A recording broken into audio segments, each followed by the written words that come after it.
예, 히브리서 9장까지 왔습니다. 히브리서 9장 조금 우리가 잘 아는 구절 있죠?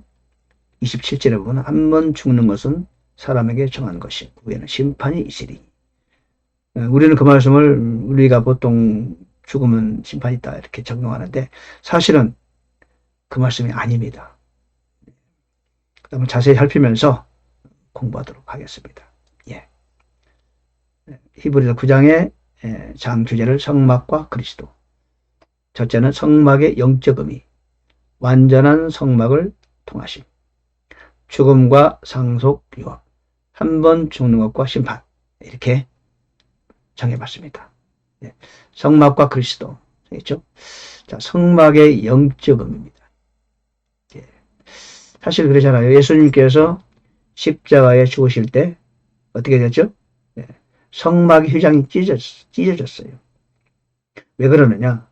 성막의 첫째 성막에서 지성소로 들어갈 때 아무나 못 들어갔잖아요. 피 없이는 들어가지 못했어요. 대제사장이 혼자만 갔어요. 해마다 한 번 들어가요. 자기와 백성의 잘못으로 인해 들어지는 피 없이는 들어가지 못했죠. 자칫하면은 죄가 있으면 그 안에서 죽었어요. 지성소 안에서. 그러면 갈고리로 끄집어 꺼내기도 하고 그랬잖아요. 거기에 이제 율법에 나오잖아요. 구약에. 그러니까 함부로 들어가지도 못했지만 들어가면 자칫하면 죽기도 했다. 아무나 못 들어가는 거죠. 그 이제 지성소에. 근데 예수님께서 죽으시면서 십자가에 죽으시면서 그 나오거든요. 마태복음 27장 51절에 성막 휘장이 위에서부터 아래로 찢어졌다. 사람의 손으로 찢은 것이 아니라는 거죠. 8절에 보니까 이로써 성령께서 추표적으로 보여주신 것은 첫째 성막이 아직 서 있는 동안에는 지성소로 들어가는 길이 아직 드러나지 아니하였다는 것이라.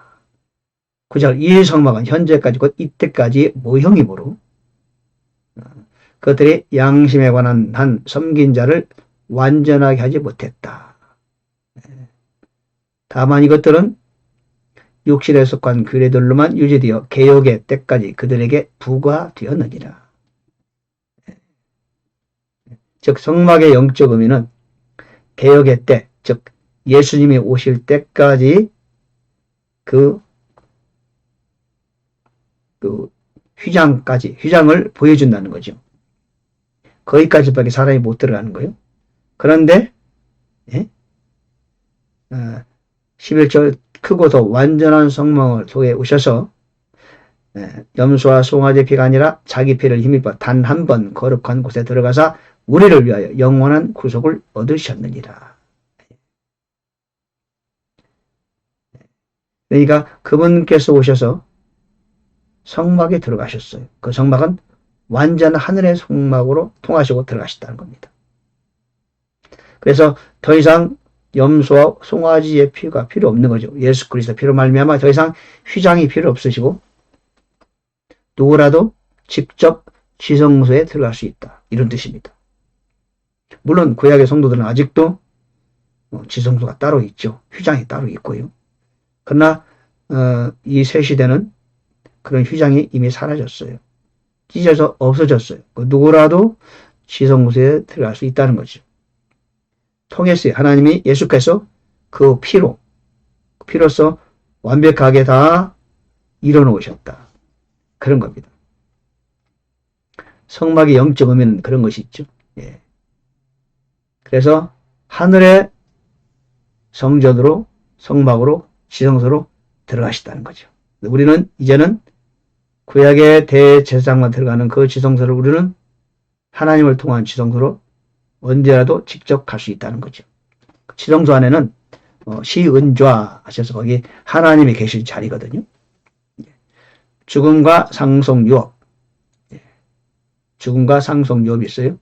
자, 그분이 죽지 않으셨으면 하늘의 상속 유업을 우리가 받을 수 없는데 그분이 죽으셨기 때문에 부르심을 받은 자들이 영원한 상속 유업의 약속을 받을 수 있다.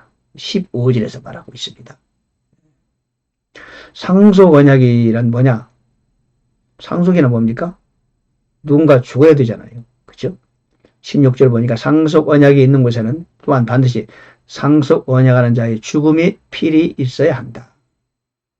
근데 예수 그리스도께서 죽으셨기 때문에, 그죠? 상속 언약은 사람이 죽은 뒤에라야 효력이 있고, 상속 언약하는 자가 살아있는 동안은 아무 효력이 없다. 그런데 그분께서 죽으셨어요. 그것은 바로 상속 언약의 피라고 하나님이 말씀하셨습니다.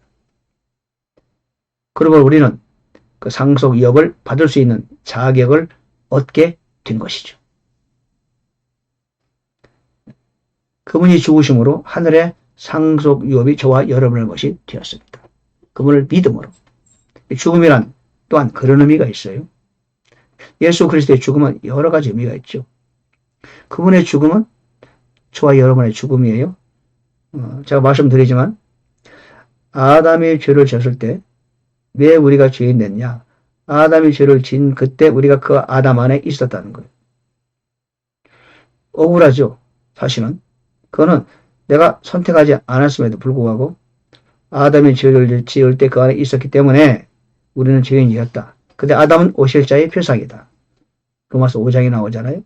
예수님이 십자가에 죽으셨을 때 나는 십자가에 죽으시는 장면을 본 적도 없는데도 불구하고 그분이 죽을 때 나도 함께 죽었다는 거죠. 그분이 죽으실 때 나도 같이 죽었어요. 왜? 우리가 그분 안에 있었거든요. 그거는 믿음으로 가능한 거예요. 아담이 죄를 지을 때 우리가 그 안에 있는 것은 믿음으로가 아니고 자연적으로 그렇게 된 거지만은 예수님이 십자가 죽을 때 우리가 그 안에 있는 것은 믿음으로 가능하다. 예수를 믿는다는 건 바로 그분이 십자가에 죽을 때 나도 같이 죽었다는 걸 의미하고 장사될 때 함께 붙였다는 걸 의미하며 부활하실 때 나도 함께 부활했다는 것을 가리키는 겁니다. 그것은 오직 믿음으로만 가능하다.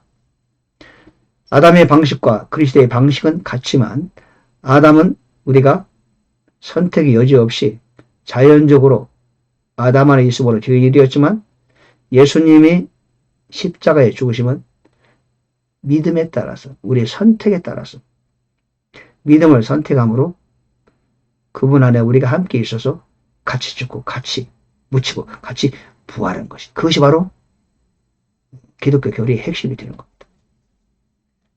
또한 그분이 죽으심으로 우리가 죽었잖아요. 여전히 우리는 그래도 안 죽었어요. 그러나 예수님의 죽음으로 나는 합리적으로 합법적으로 죽었다는 겁니다. 죽음을 선언할 수 있다. 그러므로 육체를 이길 수가 있는 것이고 또 그분이 죽으셨기 때문에 상속 유업을 우리가 받을 수 있다. 그런 얘기 아니겠습니까? 효력이 있다. 22절 율법에 따라 거의 모든 것이 피로써 깨끗하게 되나니 피 흘림이 없는 즉 사면이 없다. 그러므로 예수님께서 그냥 죽으시면 안 되고 피를 흘리셔야 돼요. 그렇죠? 예. 자, 네 번째 한 번 죽는 것과 심판. 예. 27절에 보니까 한 번 죽는 것은 사람에게 정해진 것이요. 그 뒤에는 심판이 있다. 이와 같이 그리스도께서도 많은 사람의 죄를 담당하시려고 단 한 번 들으셨다. 그렇게 말씀하셨어요. 그러니까 9장 27절에 말씀하는 한 번 죽는 것은 사람에게 정해진 것이요. 그 후에는 심판이 있다. 이 말씀은 우리 모두에게 우리는 적용하고 있지만은 이 말씀을 이 히브리서 9장 20절에 하신 말씀은 이와 같이 그리스도께서도 많은 사람의 죄들을 담당하시려고 자기가 심판받기 위해서 죽으시다. 이런 뜻이에요. 사실 우리 한번 생각해 볼까요? 한 번 죽는 것은 사람에게 정해진 것입니까? 아니죠. 모든 사람이 다 죽는 건 아니에요. 에녹도 안 죽었고 엘리야도 안 죽었어요. 그렇죠? 또 우리가 휴가가 되면은 안 죽죠. 교회가 들림받게 되면은 죽음을 보지 않고 들림받는 사람들이 얼마든지 있어요. 한 번 죽는 것은 사람에게 정해진 것은 아니죠. 모든 이에게 해당되는 건 아니에요. 그렇죠?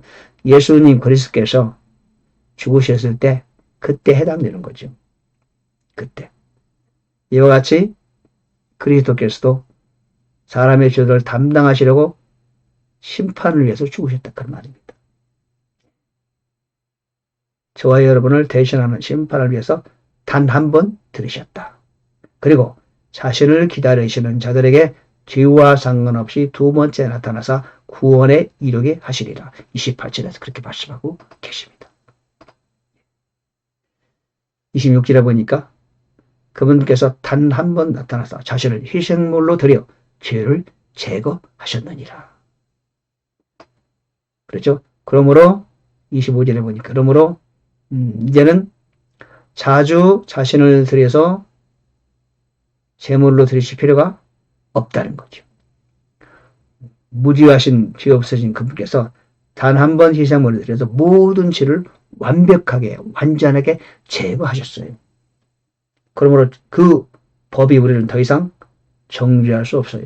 우리가 오늘날 죄짓는 건 어떡하냐? 다만 그거는 하나님과 나와의 관계성 문제이지 더 이상 율법이 우리를 정죄하지 못해요. 그 왜? 율법의 정죄 문제가 해결됐어요. 예수님께서 완전히 들이심으로 끝났어요. 오늘날 우리 죄를 짓는 것은 하나님의 나와의 관계 문제예요. 죄를 많이 지면 하나님 관계가 서먹서먹해지겠죠? 하나님을 기쁘시게 할 수 없겠죠? 나한테 맡긴 사명을 감당할 수 없겠죠? 죄를 계속 지면은 하늘의 상급이 자꾸 깎이겠죠? 그렇죠? 오히려 마귀 좋아하는 일만 하는 것이겠죠? 그런 거지.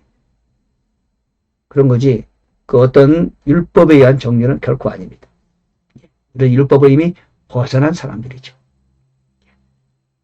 자, 오늘 9장은 이렇게 같이 은혜를 나눴어요. 성막과 그리스도의 관계성, 성막의 영적 의미, 그렇죠? 완전한 성막을 통하신다. 죽음과 상속 유업. 한 번 죽는 것은 한 번 정하신 것이지만 예수 그리스도 그분은 우리의 심판을 위해서 죽으시다는 거죠. 그러나 들림받는 대열에 동참하게 되는 저와 여러분들은 죽음을 맛보지 않아요. 그 마지막 때 성도들이 참 정말 행운아들이에요. 우리가 살아있는 동안에 예수님이 저는 오실까로 기대를 합니다. 지금. 만약에 살아있는 동안에 예수님 오시면 저와 여러분이 죽음을 맛보지 않고 들림받는다면 얼마나 좋습니까? 그렇죠? 인류 역사상 가장 복받는 사람들이 선택된 사람들은 바로 그 시대 사람들을 보여요. 들림받는 대열에 동참하는 사람들. 우리 모두 환난 전 들림받으며 동참하는 저와 여러분 될 수 있기를 간절히 바랍니다.